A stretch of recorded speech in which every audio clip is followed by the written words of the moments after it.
that's funded through the Department of Education. And we are basically here to provide services, either like to you all undergrads and some services to graduate students, which you'll learn about a little bit more in the presentation because we do have a fellowship that offers some funding. But we are from the Title V program, which has a lot of focus on resources and funding for Hispanics and other underrepresented populations. However, with that being said, our services and our presentations are for all students. We don't reject anybody at all. We just have that emphasis. And because we're grant funded, we do need to do a lot of work as far as evaluations and things like that. We get, we have a report at the end of the year, so we always have to prove that the money that we're being given, right, we're using it and we're actually doing what we said what we would do. So that's why at the end of this, we'll look at the attendance sheet and you'll get an email with a quick evaluation. It takes like maybe 2 minutes, if that. You just click, and you're done with it. But that's crucial to us.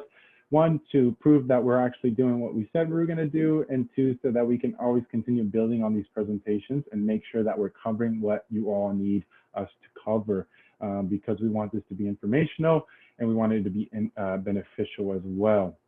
So you see both our names here, and we also have our colleague Stephanie Vega, who also helps with other administrative things. She's on this video right now, so I'll let her introduce herself really quickly and then we'll get going. I will shut up. I don't need to speak until the end of the presentation. Hello everyone, thank you guys for joining us today. My name is Stephanie Vega and I'm the Administrative Support Coordinator for Project Web Grants. Thank you, Stephanie. And just so you know, Stephanie is going to be checking the chat box in case that you have any questions throughout the conversation. She's going to be monitoring that and making sure that your questions get answered. And also, I do want to mention before I start presenting that we are recording this presentation just for future events that we may have. We are working on a YouTube channel where we want to share some of these presentations and resources with other students. So just FYI, we've been recording, we are gonna be recording this presentation. So yeah, so let me start. We're gonna talk, like I said, we're gonna cover a lot of stuff on this presentation. This is the agenda.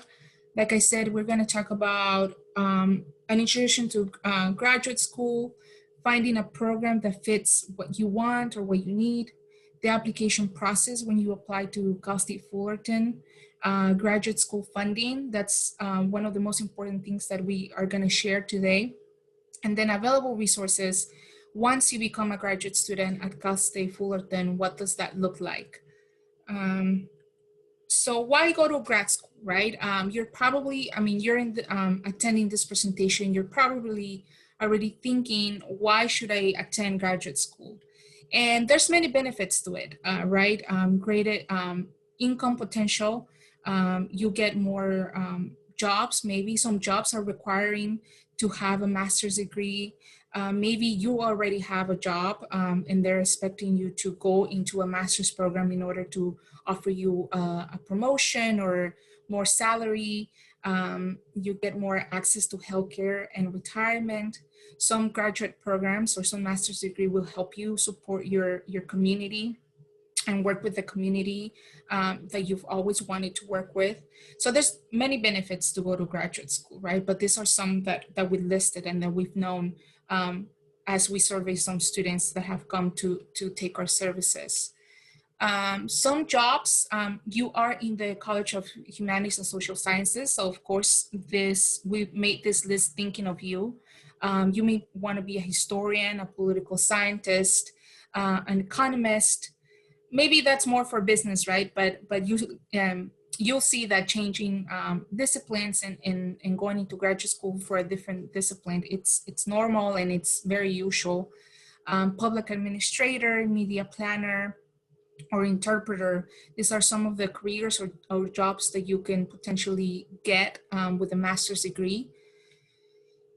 And of course, pay difference, right? I mean, you're going to graduate school, you're investing your time and your money and your energy into this graduate program. And of course, you're thinking that this is going to come with some benefits. And the benefit that we can tell you is that it may come with a pay difference from a bachelor's to a graduate degree.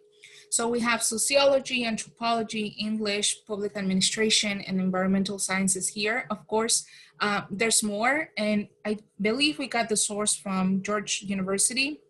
So you can do a little search and see, you know, in your specific major and what you're majoring now, what would be the difference between getting your bachelor's degree now and then going into a master's degree, and if it's worth it or not. Most likely it will be worth it, right? Like I mentioned, there may be a salary increase or a promotion that you can get once you get a master's degree.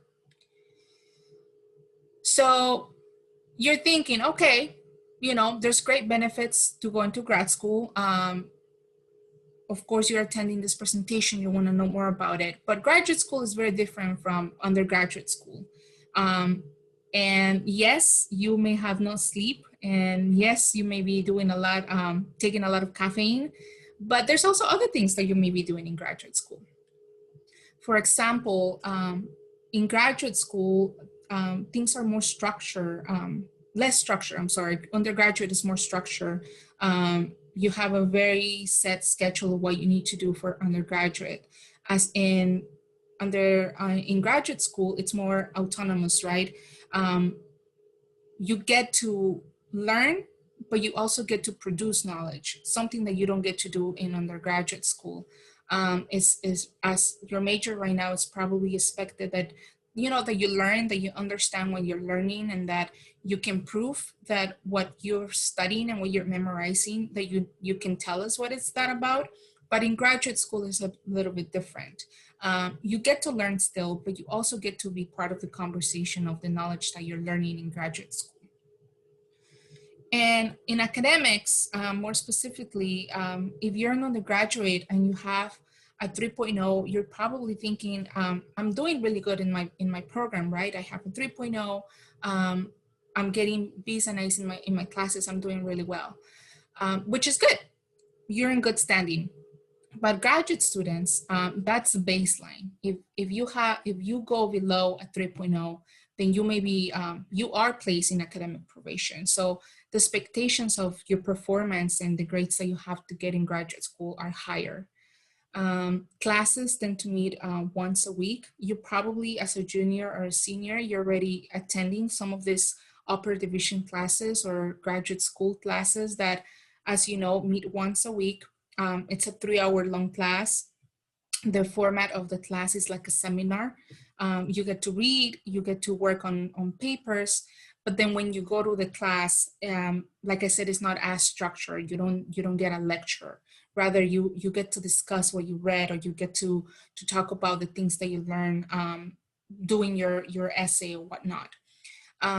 The course load is less in terms of units, but it's more work, right? As an undergraduate, you may be used to take 12, 15 units. Unlike graduate school, it is expected for you to take 6 to 9 units. Why, like I said, the course load and the homework and the projects that you have to work on are more detailed. They're expecting more out of you. So I think a 9-unit semester, it's very loaded. I think students do 6 units usually. And you'll hear, right, they're busy working on these things. And courses are in the evening, especially at Cal State Fullerton.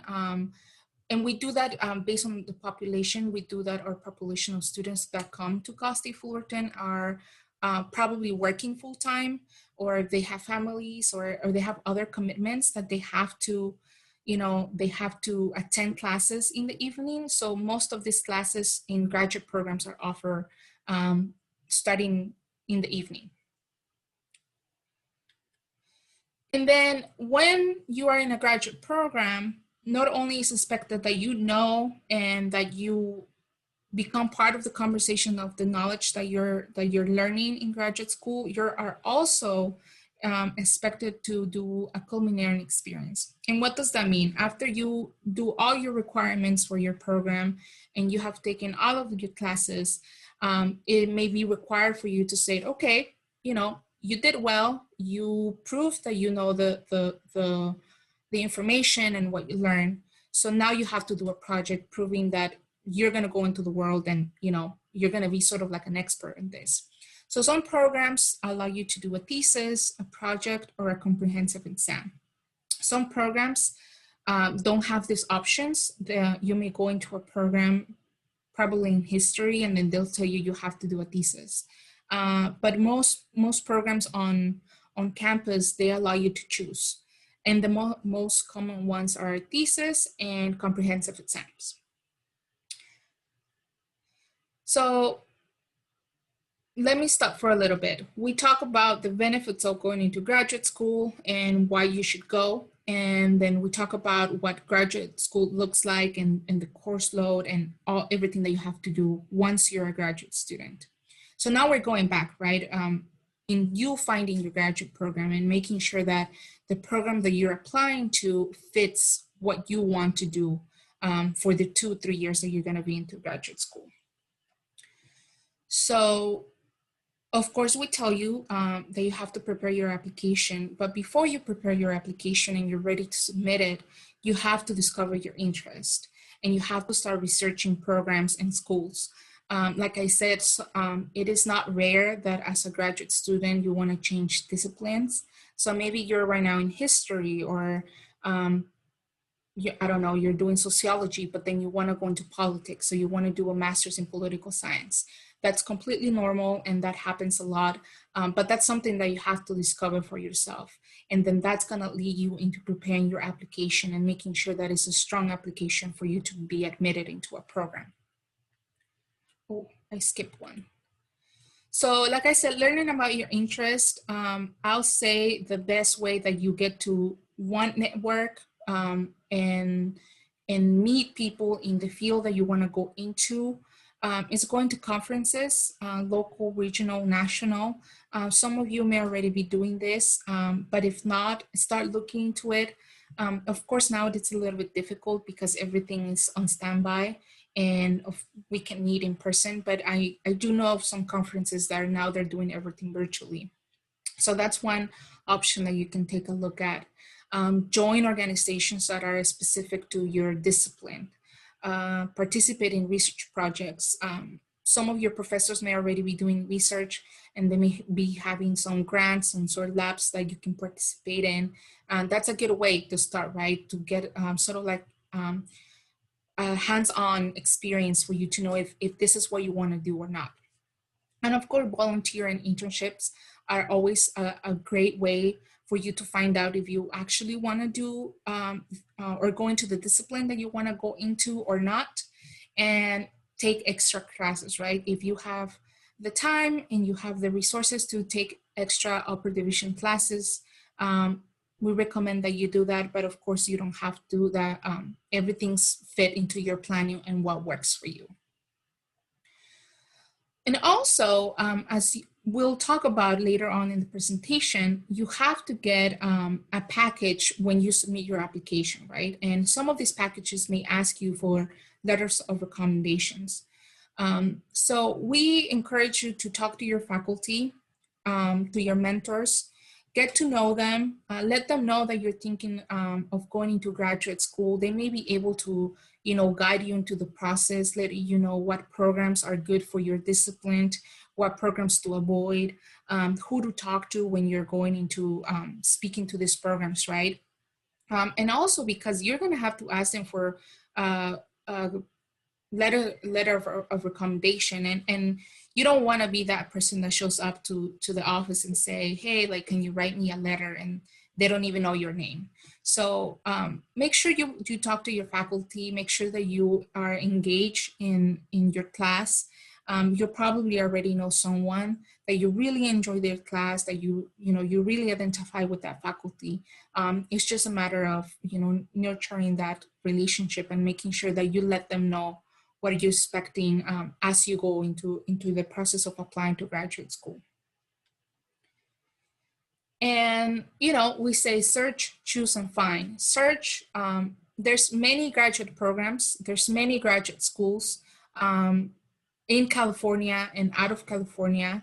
And then in those search, you'll find rankings, right? And then you'll see, okay, nationally ranked so-and-so school with so-and-so program. And that's great. That's something that you need to find. That's something that you have to take a look at.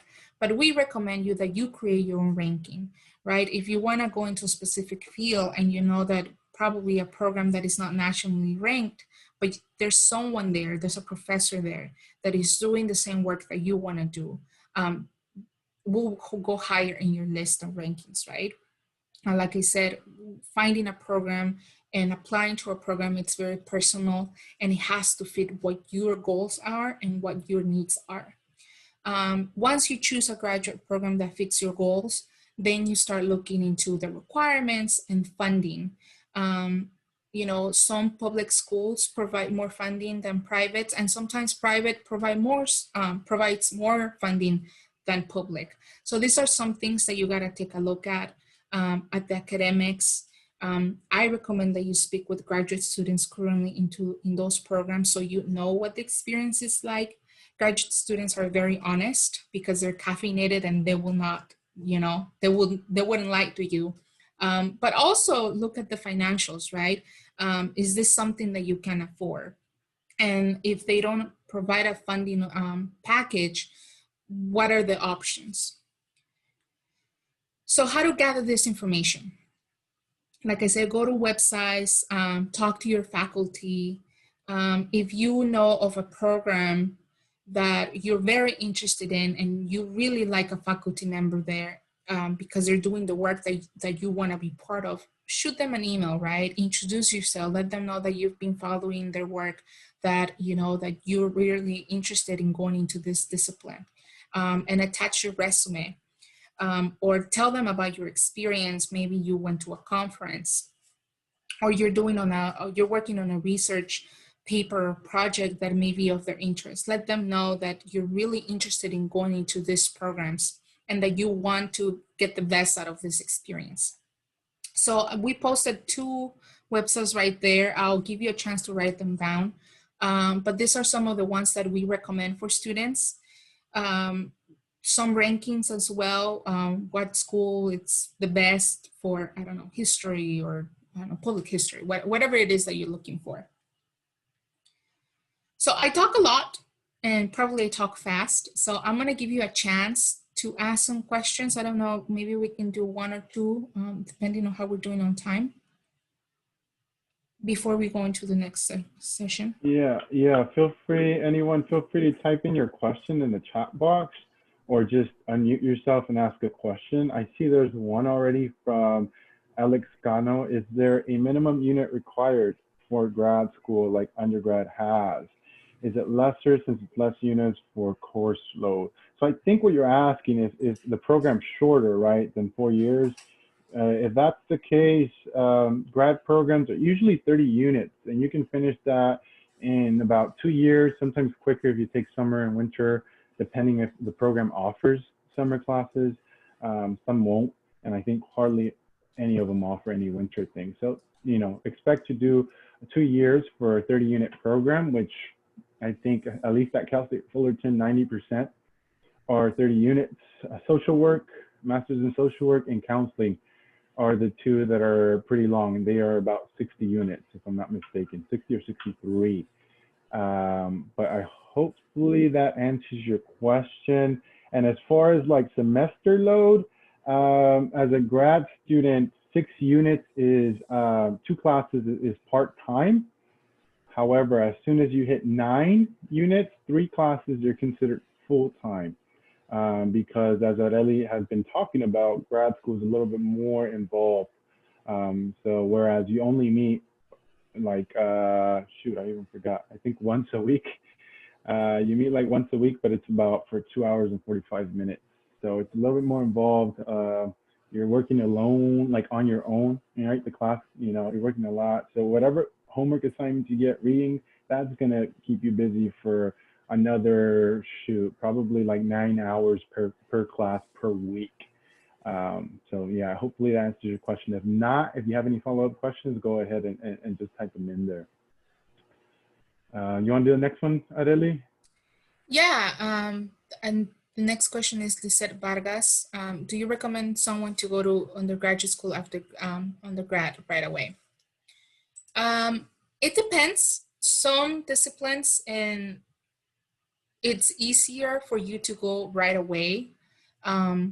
But some you will see that even before you go into graduate school, they require you to have work experience. And the one that I can think of is public administration. Probably before you go into graduate school, they may want you to have some experience in public admin. So it really depends. And it also depends in how fast you want to finish your degrees and how fast you want to get to your goals. So hopefully I answered your question.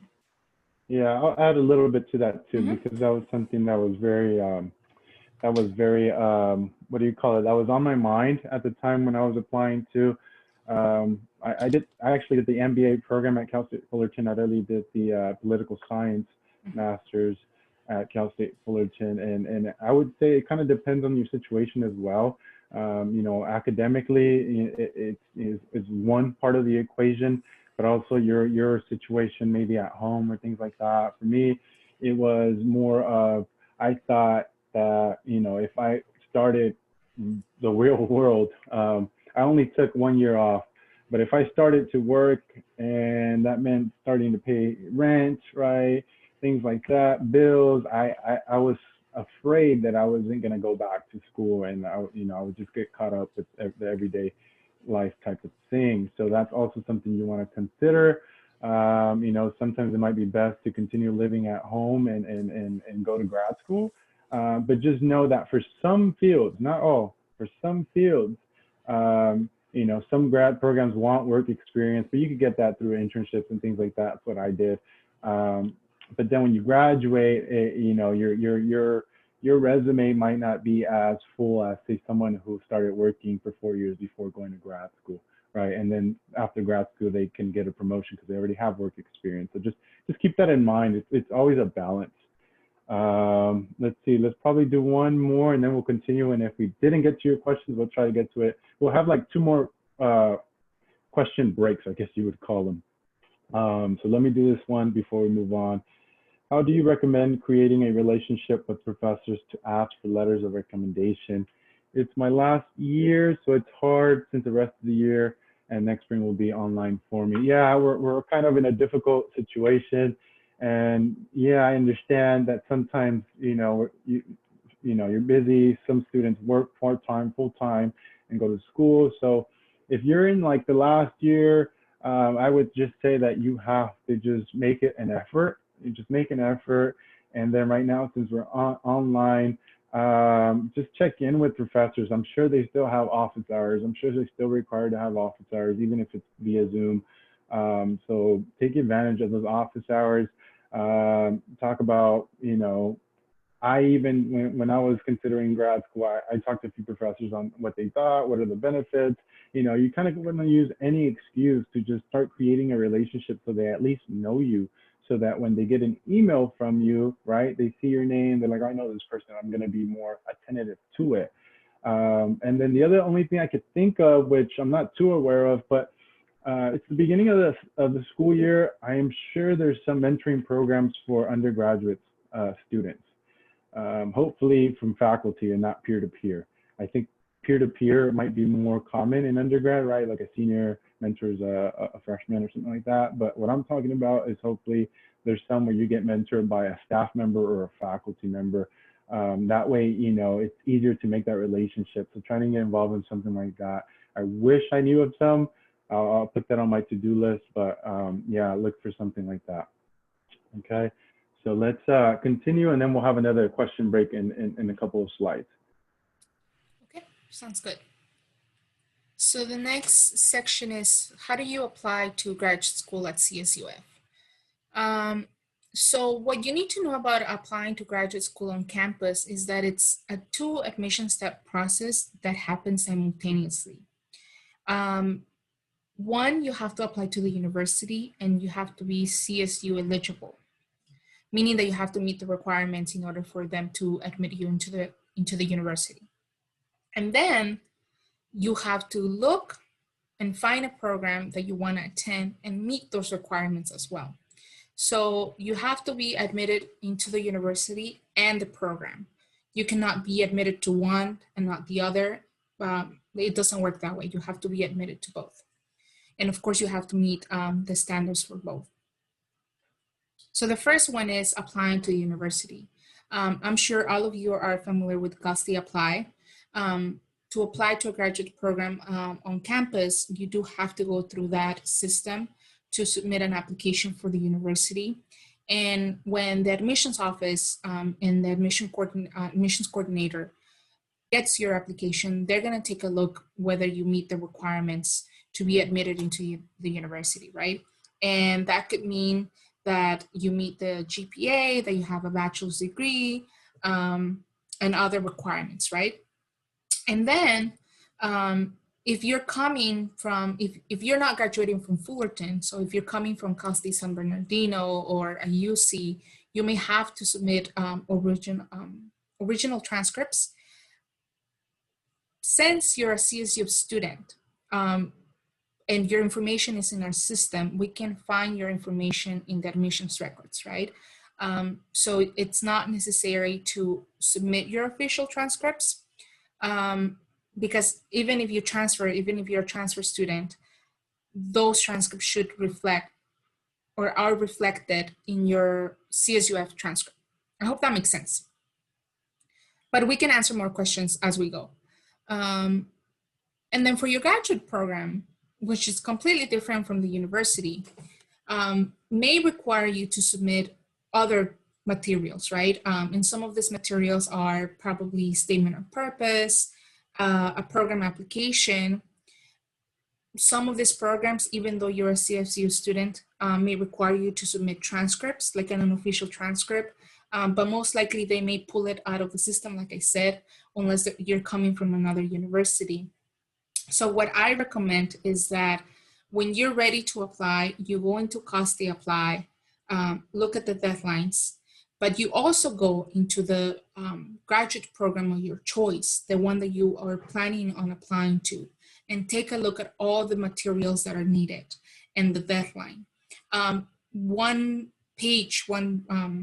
web page that I really like is the clinical psychology master's program on campus, because they have information section and it's very detailed and it has all the information that the student needs, right? Like deadline, what do you need to submit in order to be admitted? And by when do you need to submit it? And the course load that you have to have before you go into the program. And also they have the email of the graduate program advisor. If you meet with me through the process of when you're applying to graduate school, I'm probably gonna say multiple times that you have to send an email to the graduate program advisor. Why? Because I can help you with the process of applying in COSTI Apply and making sure that you're meeting all those requirements. But if you have specific programs for the program requirements that you're going into, that you have specific questions, the best person that can answer those is going to be the graduate program advisor.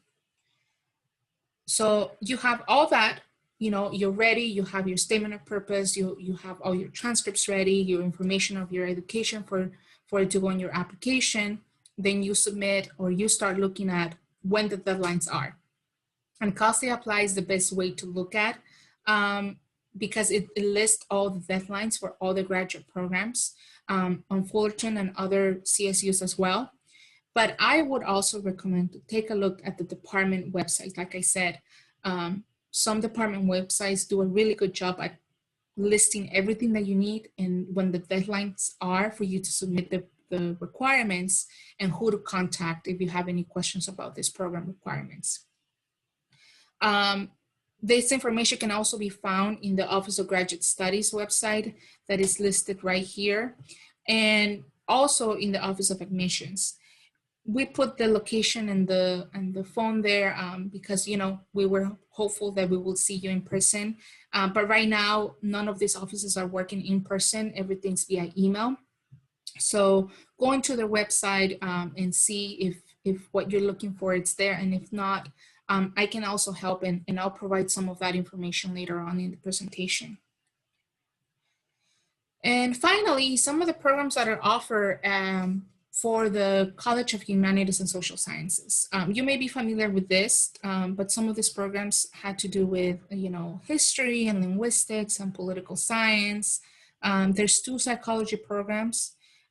One psychology program, it's more research-based, and then the other one, which is the clinical psychology program, they prepare you more whether you want to go into be a therapist and have client-based work, public administration, sociology, Spanish. So these are all the programs offered for the college, but there's more, right? And like I said, if you go into the Office of Graduate Studies website, you will see listed there all the programs that CSU Fullerton offers at the graduate level.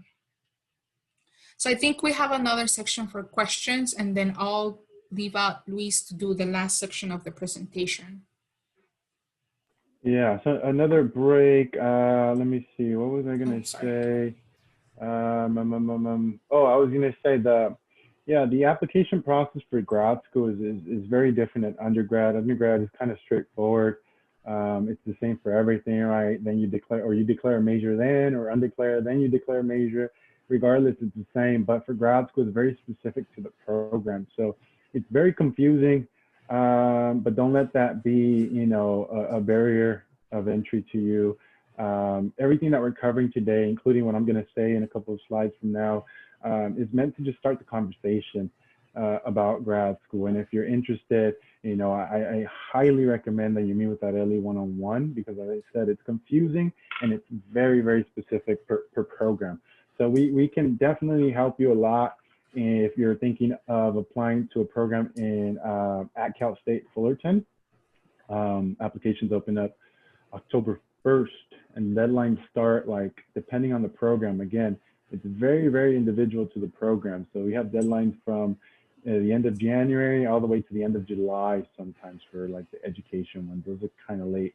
But I highly recommend that you contact Areli. She handles a grad advising at fullerton.edu email that we use. Areli, if you could put that in the chat box, please. And just contact her if you have, you know, questions after this presentation. If you want to follow up, she'll meet with you one-on-one on Zoom. That's exactly what we're here for. So don't think this is the end-all be-all, okay? Let me go back up to a question that we missed. Let's see. So I really spoke about how you can move away from your bachelor's when finding an area of focus for your master's, right? Master's in history, but want to do something else or a master's in political science. How does this concept apply to a master's to doctorate? Oh, okay. So yeah, and from undergrad to grad, you can change disciplines. And I think that's the same for doctorates, but I'll go back to that in a second. Let's do undergrad to grad first. The undergrad to grad, you can definitely change your discipline. However, grad programs have, you know, requirements, and some are more rigorous than others. So you got to think about that when you're changing disciplines. You got to think, well, do I have the necessary courses that they're requiring me, that they're requiring of me when I'm applying? So sometimes it doesn't make sense because, you know, you're a senior, you're at the end of you're in your last year, you're not going to be able to complete those courses. So then you're going to have to either complete them, you know, at a JC if they're intro courses, but sometimes they're not, they're upper division. So you're going to have to, you know, attend another school after your bachelor's. And sometimes it's just not realizable unless you're really, really determined. Most of the time, if you're a sophomore, right, maybe you can still kind of, you know, change your discipline because you decided that you want to do that discipline for a master's. So this kind of logic applies to the doctorate, right? Doctoral programs are even more competitive. So they're going to want to see, you know, what you've done in the field, right? What you've done in the field, what kind of research you've done. So if you're applying to a doctoral program and you do have everything that they're asking for, then great. You might be able to fulfill everything that they're asking for, even though you did a master's program in a different discipline. But I think that's highly unlikely, because where someone gets that experience in research is through their master's program. So if your experience in research is in a different discipline, you know, the committee that's admitting people might not see that as interesting, might not see that as valuable. But again, this is on an individual basis. You know, it might differ from person to person. Okay, I hope I answered that. And I think only one more. You want to do that one, Adeli? Yeah, this one is when a graduate program requires work experience, like mentioned before, would it be listed under the department's requirements? Yes. So if you go into, I use the example of clinical psychology because, like I said, they do a really good job at listing this in their website.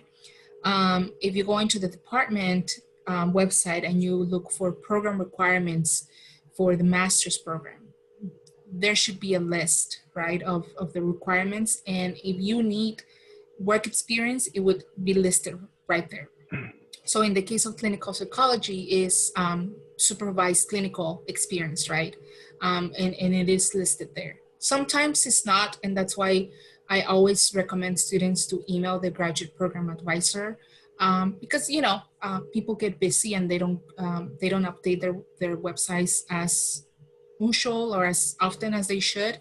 But most likely, if it's listed there,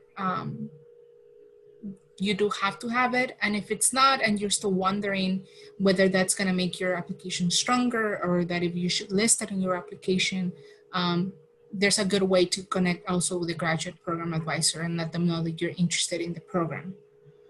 So hopefully I answered that question correctly.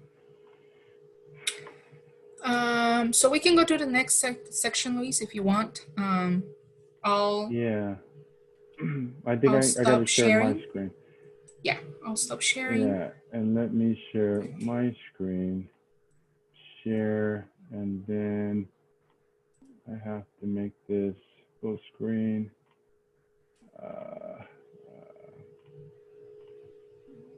Here we go. Whoops, let me skip all the way forward to my section. Here we go. So now funding for grad school, money, right? Everyone likes free money. And what I've seen in my experience is that there's a lot of misconceptions about funding for grad school. A lot of people are like, you know, I heard there was no funding, and that's not necessarily true. It's more like the funding is more limited now as a grad student, because as an undergrad, you have multiple avenues that can help. You have the Pell Grants, right? That's federal money. You have the state grants, which is the Cal Grant. It's called Cal Grant, so that's from the state. And then you have any scholarship that, you know, Cal State Fullerton is giving you because you're a spectacular student or something like that. So different avenues, right? Creates a lot more funding. For grad school, at least at the CSUs, okay? At the CSUs, there is a state university grant that's available that you apply for it through your FAFSA. So you got to remember to apply for FAFSA. If you guys are doing it now as undergrad, it's the same thing for the most part. So you can qualify for this grant. There's a certain income level, right, that you have to meet. But if you qualify for it, this will cover your tuition. So it'll cover your tuition for your classes. The only thing that you will have to pay is the fees. The fees, and those are about, like, I think by now they're probably like around $600, but right, that's better than having to pay for full tuition for the year. So just keep in mind that the FAFSA is required, or the California DREAM Act. So if you're AB 540, you can try and qualify for the state university grant through the California DREAM Act. Remember, the priority deadline is March 2nd. If you miss that priority deadline, so there's no way you're going to get it. There's no way you're going to get it. So keep that deadline in mind, especially for you seniors, right? That during, you know, that's during your spring semester. So it seems, and for most of you, if you're applying to Cal State Fullerton, Some of you might not even apply by March 2nd to the grad program because the deadline might be later on. But keep that in mind. As counterintuitive as it seems, you still have to apply for FAFSA by March 2nd for the following academic year. That's why a lot of people miss that funding, especially in their first year, because it's confusing. It doesn't make sense, but a lot of things don't make sense, unfortunately.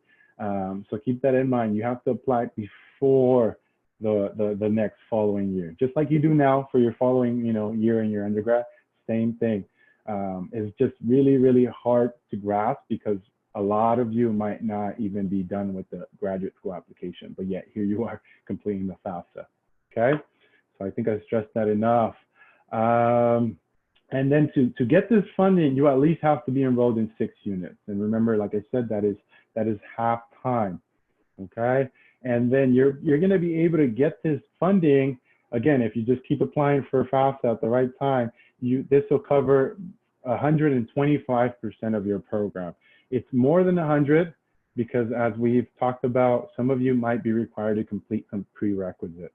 So on top of those 30 units, the State University grant can cover, I think it's like 6 or 9 more units in prerequisites. Okay, but after that, and I've had some students contact us with that issue. They took too many classes or too many prereqs, and then they maxed out the State University grant. So keep that in mind. Once you cap it out, there's no more funds. Okay. Moving forward, am I freezing a little bit, Ali? No, there's a little bit of static, but I think we can hear you. Okay, yeah, just let me know, interrupt me if it's freezing or if it's not clear. Mm-hmm. Loans. It is, it's part of the funding subject, but I know everyone hates them. I hate them too. There's a federal direct unsubsidized Stafford loan is basically the only thing you can get as a grad student.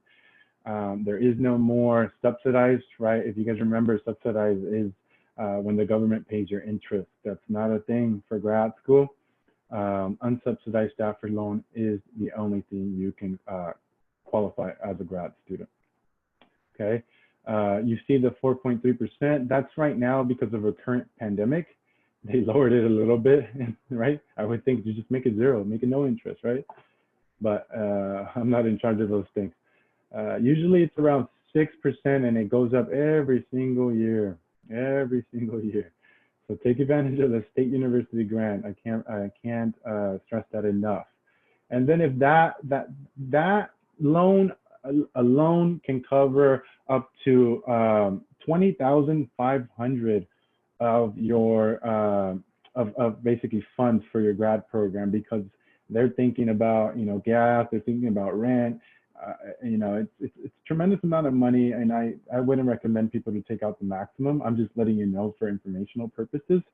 And as you know, as I know more than firsthand, these things need to be paid back, and they can really impede your life. Trust me, right? Because now you have to pay them back. So keep that in mind. Only borrow what you can, not for vacations to Cancun. The second one, Federal Direct Plus loan, it's there because in case you tap out the other one. But like I said, there's no way that you should. Hopefully you don't have to. But this is it'll give you more funding, an additional to that. Okay. And then private loans, of course, those are just financial institutions, Bank of America, things like that. So just so you guys know, that's one avenue of funding your grad program. Scholarship opportunities, right? These are also good because it's free money. Here are 2 opportunities for your college, right? I'm not an expert in these. I don't communicate with these people. These are just from what we researched online. So definitely click on those links, or Arely, can you put them in the chat box if you're interested, right? Click on them, and if they seem like beneficial and worthwhile, then I would say apply to them. Okay, there's a third one here. as well. And every college is going to have different opportunities. So these are the ones we found for your college. And I'll put them in the chat box. Again, these are things that, you know, if you look at it, if you go and look at one of these opportunities and you say, I don't know, I'm not too sure, what are they talking about here? These are things that you can always meet with Areli, you know, just for anything for the most part. That's what we're here for, to assist you in anything that's like academic and things of that nature. So just know you're not on your own. We're here to help. One of our funding opportunities is a fellowship program that we have through our grants. And this usually we offer about, HSS is a bigger one, so about usually it's 15 spaces for HSS students that we carve out because our fellowship focuses on 4 colleges. Obviously, this is one of them, right? So there's usually 15 spots, and it gives $1,000 to the student for their, you know, just as a scholarship. But it's a little bit more than that as far as the benefits that the students receive from it. Each college cohort, right, has a faculty director. So it's a faculty member in that college. And we have cohort meetings where some of them we come together, everyone together. Some of them are just based on your college. You know, you have interactions with your peers. You have interaction with the faculty director. Sometimes they invite people from the Career Center. They might invite another guest speaker. But it's basically, we're making learning communities as a support system. And not only that, but we pair students with a faculty mentor. So we pair them, and then you just kind of have that interaction with that faculty member. And you guys check in, you know, whatever makes sense between the both of you, that relationship can just start and evolve however you all see fit. And then, like I said, then we have some workshops that we collaborate with the Career Center with. So these are, we call them career preparedness workshops to try and give you some insight in like the job fields, information on how to apply or what you should do in an interview, things like that. So you have a lot of layers of support and things that can help you through your grad program and hopefully, you know, even after as well. The cool thing about our fellowship program is the application process is very, very simple. Usually, right, the deadline is going to be April 24th, 2021. That's usually when our deadline is in April. So again, if you guys are applying to a grad program, you're welcome to apply, even though if you haven't heard whether you're accepted or not. Obviously, if you're selected, we need to check that you were accepted. But the cool thing is that it's basically a form that you need to fill out with a bunch of questions. You fill it out, and then it's you name one faculty member, or it could be a staff. You give us their name, and we send a form to them. That's like the recommendation letter, which is a lot easier for faculty because they don't have to write out a whole letter. They just kind of fill out a questionnaire. So it makes it really easy on them, and they're more than happy to just do that instead of like the whole letter. And then in the application, there's only like 2 open-ended questions that you can answer in a couple of sentences. So it's not like the traditional, you know, merit scholarship, right? We made it this way intentionally. And we don't look at GPA. It's more, we look at, you know, your situation, and we gather all that from those questions that we ask. Let's see. Another pretty wonderful opportunity for funding is the LMR Scholars Program. So this was created by another Title V grant that was called SOAR that has finished since then, but the Office of Grad Studies has been keeping this going. The last I heard, it was 2,000. That might change. As you all know, right? Things are getting cut, budgets are getting cut. So that amount might change. I'm not sure. But again, this scholarship, again, is meant to fund first-generation students, Hispanics, people from underrepresented populations. The application process for this one is pretty traditional. But it's not that involved. It's just a personal statement and one letter of recommendation. That's all that's needed. So it's not that difficult either. And their deadline usually is around May. So check those out. They're on the Office of Grad Studies website. I believe you can put that in the chat. You know, the Office of Grad Studies website is a good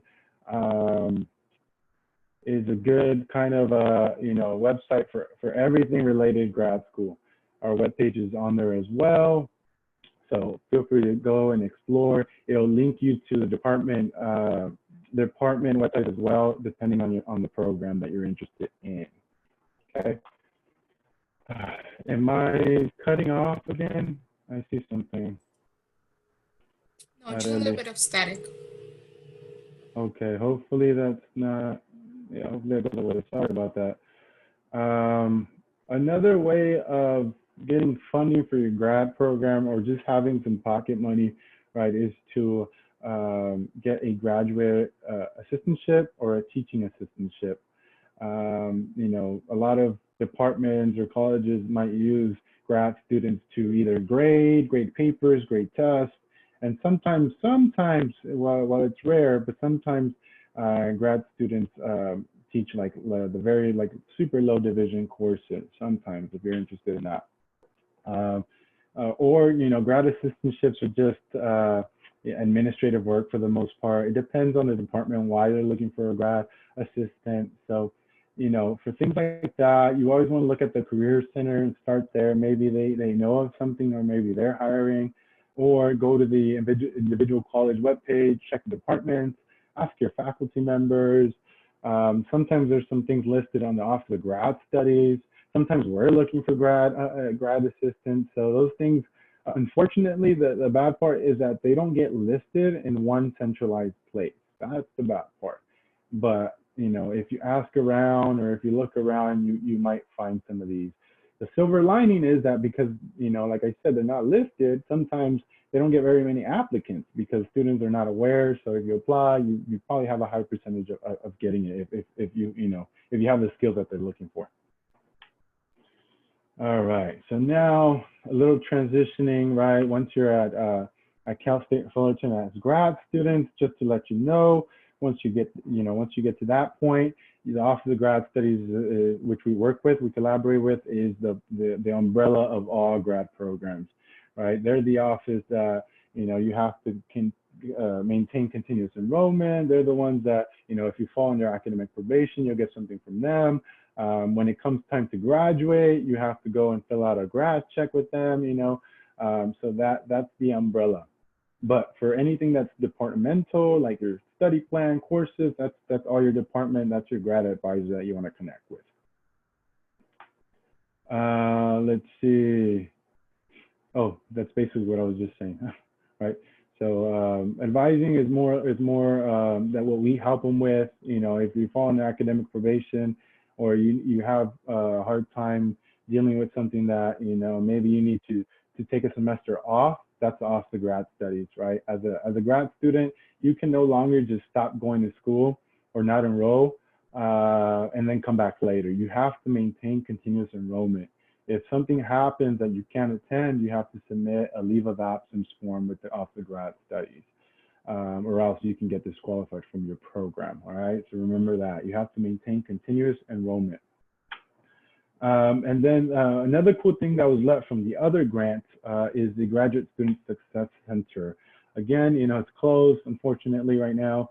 But when it was open, it's a pretty cool study place that's specific for grad students. It's in the 3rd floor of the library, the south side, 365.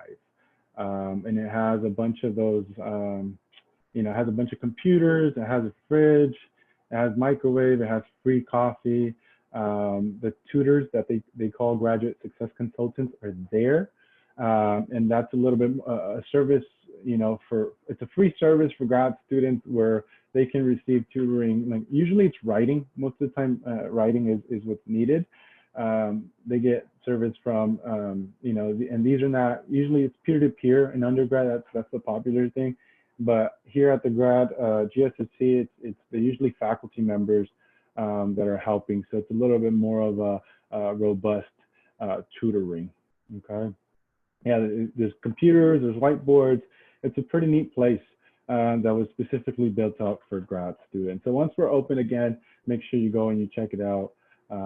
It's really nice. And a lot of times food like snacks and things, they have out there for everyone to grab. Sometimes there's events that, have leftover like full-on lunches and we go and drop them off. So it's definitely a good resource to know. Oh, we're at the finish line. So questions and answers. We'll go back to answer any other questions, or if you have more, feel free to type them in, but I'll leave this slide up that has our contact info. Aurelia, I think I already put it in the chat box as well. But now we will, whoops, let me go back. But now we'll go back and answer some of the questions you guys have. I just need to look at the chat box, which I can't even find right now. So Aurelia, you want to do something? You want to do one more? Figure this thing out. Yeah, no problem. So I believe one of the question is work order. We already answered that one. Hold on. Oh, do all graduate schools require GRE scores? No. Some schools and some programs, you'll see that they may require you to do GREs, and some don't. In some programs, so for example, you're thinking of going into business school, they may require you to do, what is the exam for? Figure it out. I'm blanking out, but there's different like tests besides the GRE that they may be required, but not all programs or all schools have require you to do it. Yeah, just like we said in the presentation, check the department website. Most will have like the requirements. Like I said, those are very, very important. Whether you're a junior, whether you're a senior, if you already know kind of what you want to do, you need to go and start researching the programs that you want to attend or the schools and see what's required, so that you're not shocked or you're not caught by surprise when you're applying. At Cal State Fullerton, most programs don't require the GRE. There's a few that do, or the GMAT, which I think that was Adeli was getting towards. The GMAT's more for business. And so the MBA program at Cal State Fullerton will accept the GRE or a GMAT. Obviously, that's not your field. For HSS, I'm trying to think. I think very few programs require the GRE. Some will say that you can take it because some have a GPA requirement, right? Some will have like the standard GPA requirement is 2.5 for the university. However, the grad department might have their own requirement. And again, if the grad department doesn't, specific program doesn't admit you, then you can't be a grad student basically. But sometimes they'll say, we'll accept if your GPA is lower, if you have a good GRE score or something like that. Okay. Let's see. Let me see. Yeah, I just took off the screen because I couldn't figure it out. Let's see. The next one is, if your last semester is in fall and you're looking to get into a program the following spring, you would apply the spring before your last semester. So if you're finishing your undergrad degree in fall and you're trying to transition right into a grad program the next semester, then you would probably be applying now. And you should go look at the deadlines right away, because fall applications open up October 1st. So that's probably the deadline for spring. I might be wrong in that, but that's why I said look up the deadline sooner rather than later. Just keep in mind that if you're completing your bachelor's in fall, you're gonna, at least if you're applying for Cal State Fullerton, your choices of programs might be limited because a lot of programs only accept in fall. So very, very few programs accept in spring. So you're going to be limited, and maybe the program that you really want to go to isn't going to accept for spring. So if that's the case, then you might have to wait out one semester, and that necessarily might not be a bad thing, because funding is also, if you go in spring, the state university grant has already been dispersed in fall, so you won't get it. right? So then it might be more beneficial to wait till the fall to apply.